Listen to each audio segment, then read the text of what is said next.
Yap, ini dia gambar yang pertama. Coba bayangin itu ada berapa banyak lamaran ya di situ, puluhan atau mungkin ratusan ya. Nope. Dan ini dia para pelamar yang memasukkan surat lamaran mereka melalui pagar perusahaan. Dan ini surat lamaran yang cuma ditumpuk di pos security dan belum sempat dipindahin kayaknya. Dan foto kita yang terakhir, aduh, gue nggak bisa ngomong apa-apa lagi nih.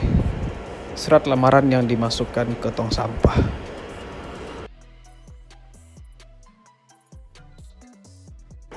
Halo, apa kabar kalian semua? Gua Rusdi, karyawan biasa.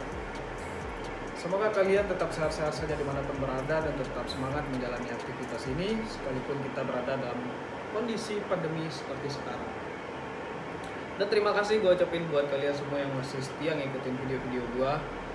Ya kita bisa ngobrol-ngobrol santai aja di sini, ngikutin semua curhatan gue di video kali ini. Yap, surat lamaran.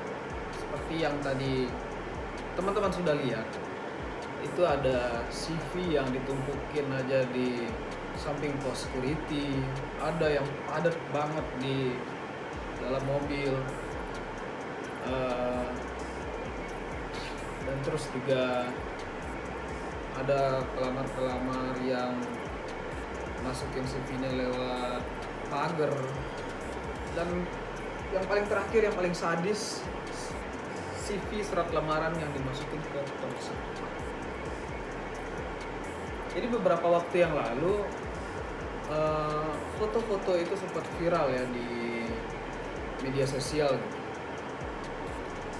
Dan ketika gue ngeliat foto itu, gue langsung terenyuh gitu. Gue inget dulu gimana pahit, gimana manis getirnya gue nganterin lamaran ke satu perusahaan ini, perusahaan itu, ikutan tes di sini, ikutan tes di situ, interview di sini, interview di situ, dan itu berulang-ulang terus, day by day, minggu ke minggu, bulan ke bulan, dan seterusnya.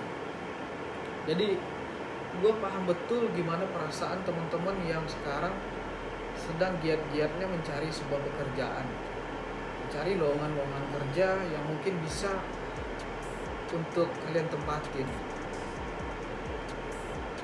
Jadi dulu ya, sebelum gua kerja di perusahaan yang sekarang, jadi dari awal gua kerja itu gua udah ngerasain gimana kerja dalam suatu sistem shift gitu. Ada shift pagi, shift siang, shift malam.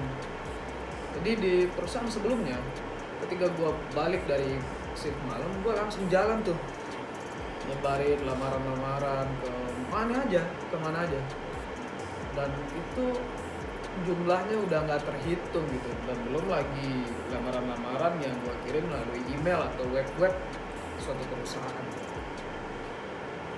Jadi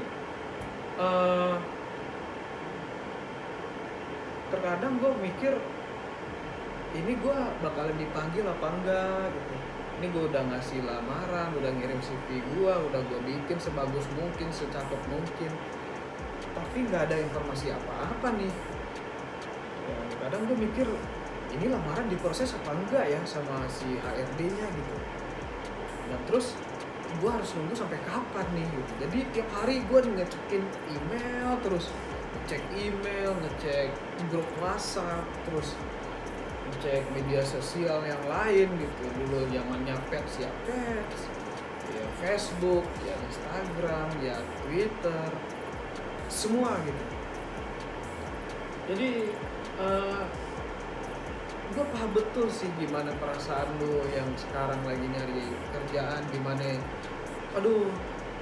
turun naiknya semangat lo, gimana turun naiknya emosi lo dalam proses-proses itu. Gue paham banget gitu, karena gue dulu juga ngalamin persis sama yang kalian sekarang alami gitu. Gue punya satu cerita ya, dulu waktu gue lagi ikutan tes di salah satu perusahaan penerbangan swasta di daerah Halim, Cawang, Ya lu tau lah di daerah situ emang banyak perusahaan-perusahaan charter, pesawat charter gitu kan. Jadi sekali waktu gue masukin lamaran gue nih di situ. Dan alhamdulillahnya gue dipanggil, dan di hari itu juga kita langsung bargaining salary gitu. Nah, tapi dilalahnya setelah gue bargaining salary dan dokumen gue udah masuk, itu nggak ada kelanjutan apa-apa tuh. Gue nggak tahu, gue nggak ada informasi, gue nggak dipanggil atau apa. Dan setelah beberapa waktu baru gue tahu itu ternyata perusahaan belum jalan gitu. Jadi kayaknya mereka cuma ngumpulin nama-nama orang-orang doang tuh, tanpa ada kepastian ini perusahaan mau jalan kapan gitu. Jadi ya kayak cinta lu digantung aja gitu. Oh si HRD, gue udah punya nih data-data orang nih, nah cuma belum tahu mau diapain. Nah kira-kira seperti itu ya. Jadi dulu gue nungguin aja sampai akhirnya gue telepon ke si HRD-nya. Terus gue tanya, halo Pak, selamat pagi, ini saya Rusdi yang kemarin ngirim udah bargaining salary, udah tanda tangan segala macem. Terus dengan santai si HRD-nya bilang, sorry mas, udah ada orang yang lain. Lah, maksud gue, kenapa lu baru nginfoin gue setelah gue telepon? Maksud gue kan dia punya ya alamat email gue, nomor HP gue gitu. Kenapa lu nggak nginfoin gue gitu? Kenapa harus nungguin gue nelfon dulu gitu? Nah itulah kadang-kadang yang gue bilang, masa-masa pahit, proses-prosesnya sampai ya yang nantinya akan jadi cerita sih buat lu yang lagi nyari kerjaan. Pesan gue yang pertama sih untuk perusahaan yang punya HRD seperti tadi itu, seperti foto-foto tadi.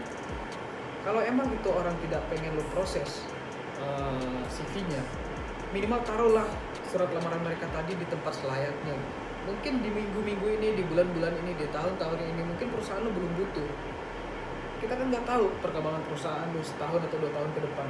Ketika lu membutuhkan itu, lu udah punya dokumennya dan lu tinggal baca tuh, lu tinggal ambil CV-CV yang udah masuk, lu proses, lu coba lagi hubungin satu persatu. Dan kalau emang itu orang yang si pelamar itu belum pengen lu terima atau nggak match dengan kualifikasi yang lu butuhkan, ya minimal lo kasih informasi ke mereka kalau mereka tidak diterima di perusahaan lo. Buat apa ya agar mereka nggak nunggu aja gitu, jadi nggak ngambang aja nih. Ketika lo udah pastiin, udah lo ketok palu, oke, masnya tidak diterima ya di perusahaan kami, itu udah stop. Si pelamar pun juga nggak nungguin, juga nggak tidak bertanya-tanya. Itu nyakitin banget loh, menunggu sesuatu yang tidak pasti itu, aduh, pahit banget itu kan. Dan terus